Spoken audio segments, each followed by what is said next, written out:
A warm welcome to your Barbados Today Evening News Update for Tuesday, January 5. COVID-19 cases in Barbados climbed to 692 after some 3,062 tests were conducted on Monday. But Acting Chief Medical Officer Dr. Kenneth George says the figures are trending downward and the intensive contact tracing is working. Well, for the first 2 days of the new year, the country recorded a total of 211 new cases, inclusive of 121 staff and inmates at Her Majesty's Prison, Dodds. For January 3 and 4, there was a total of 86 positive results. According to George, while investigations are still ongoing, the majority of new cases for Sunday and Monday remain connected to the super spreader incident that embraces the west coast of Barbados, Her Majesty's Prison, and the bus crawl of December 26. Contact tracing from 2 other West Coast clusters has also produced additional positive tests that are currently still under investigation and analysis. He further noted that while statistics Monday are still being analyzed, the number of visitors testing positive on their second test for the first 4 days of this year is on par with trends observed over the past 6 months. In other news, this Tuesday, police are investigating a shooting incident that occurred this evening at First Avenue Garden Land, St. Michael. Details are still sketchy, but Barbados Today understands that the victim was a male and he was rushed to the Queen Elizabeth Hospital by a private car. Scores of Barbadian students are not satisfied with the revised grades released by the Caribbean Examination Council on Monday. The regional examining body has reviewed 80% of papers that had been submitted for remarking and review and has promised to release the remainder shortly. However, in an interview with Barbados Today, student advocate Khalil Koftiwala said it appears very few changes have been made. A number of students have received the results of their reviews.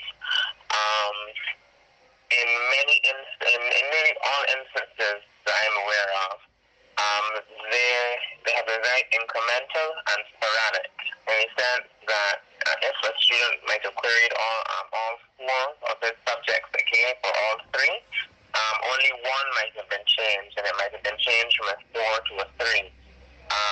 So sporadic and incremental. So I have not observed any changes by more than 1 grade point upwards. So we have quite a few changes.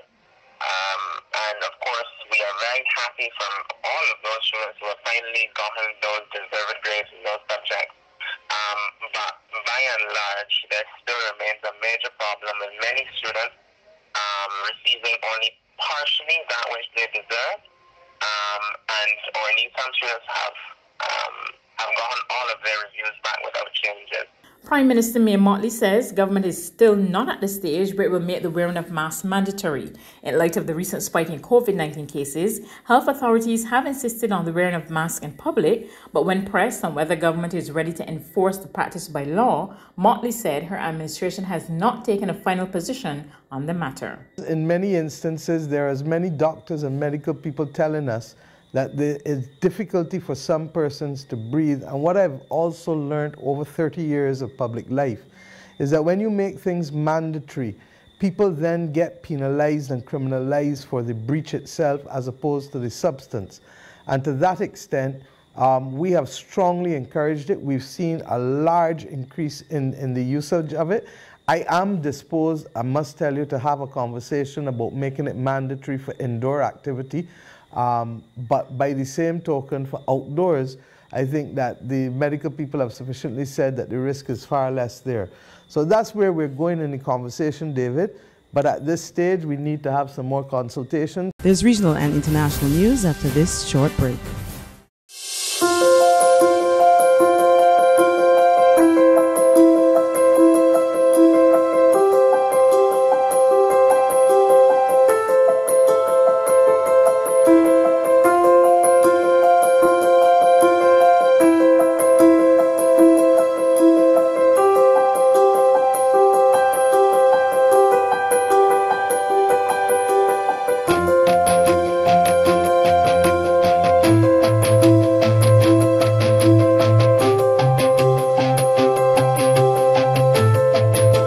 Barbados Today, news you can trust. To regional news now, and a pouring of tributes across the region for Jamaican tourism magnate Butch Stewart, who died on Monday in the United States at the age of 79. Prime Minister Mia Mottley described Stewart as the quintessential Jamaican, but the consummate Caribbean man. Tourism Minister Senator Lisa Cummins said Stewart was a visionary who transformed the sector over the course of over 4 decades, and chairman of the Barbados Hotel and Tourism Association, Jeffrey Roth, said his untimely passing is a significant loss to the Caribbean. Jamaica is mourning the passing of its legendary son of the soil.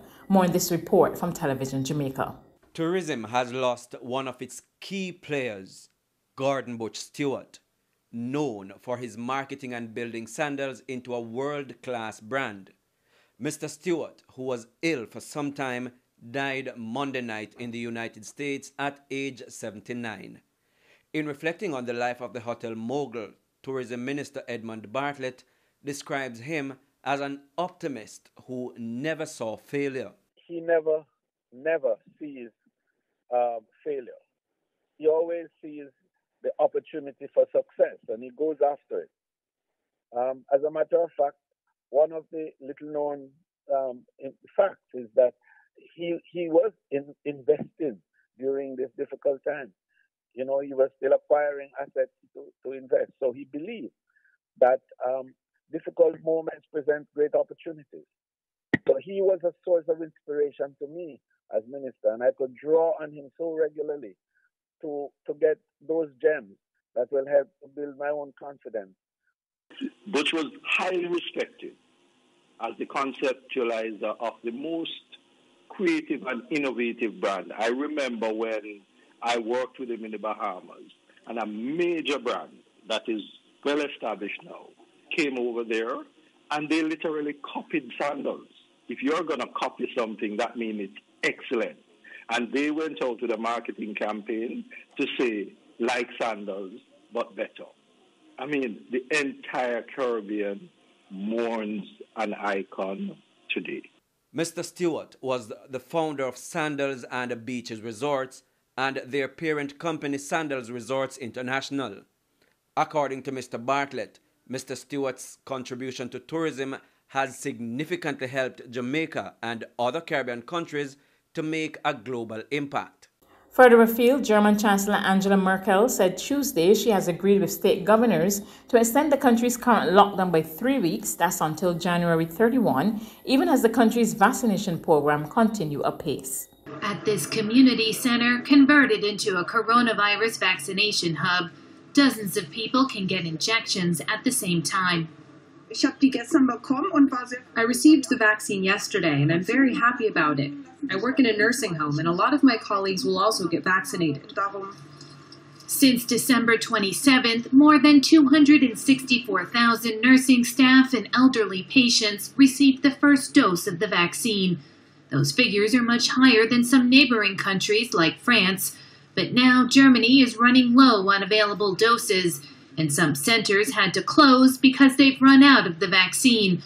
A recent poll found that 44% of Germans are skeptical of the government's inoculation program, while the country's most widely read daily, Bild, accused the government of bungling the rollout and relying too much on a coordinated EU strategy. The government has defended its decision. We have deliberately chosen a joint approach with our partners in the European Union, and we are convinced that this was and is the right way to go. European cooperation and also European cohesion has proven to be so important, especially in recent months, and especially during the pandemic. Around 670,000 vaccine doses are expected to be delivered on January 8th. Officials are also considering prolonging the recommended 3-week period between the 2 injections to allow more people to be vaccinated. That's news, but for the very latest, visit our website at www.barbadostoday.bb. You can also subscribe to our e-paper, email updates, or like us on Facebook, and sign up for our breaking news alerts via WhatsApp. We're also on Izumi Media and bus terminals, as well as screenplay at supermarkets and gas stations near you. You can also hear us on Mix 96.9 FM and Capital Media HD 99.3 FM.